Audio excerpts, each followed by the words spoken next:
Assalamualaikum dan selamat pagi guys. So hari ni hari Sabtu, aku ada meeting dengan MC.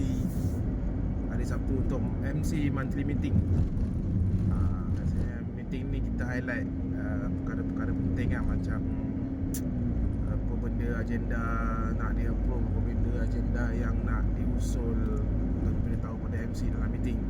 So, tapi topik aku hari ni adalah berkaitan dengan interflow leaking. Interflow leaking ni maksudnya biasanya jadi dekat antara bilik air unit atas dengan unit bawah.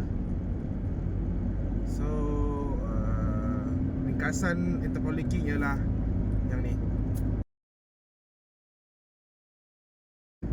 Interflow leaking ni, macam mana nak tahu interflow leaking?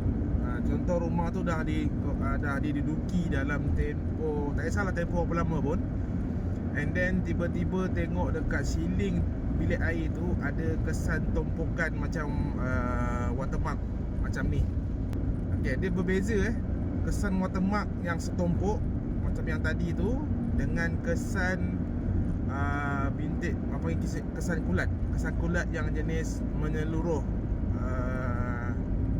pada ceiling bilik air yang macam ni. Okay, so nanti lepas ni aku terangkan apa perbezaan antara yang jenis watermark jenis bertumpuk satu tempat dan kesan kulat yang merata tu, apa punca dia. Stay tune.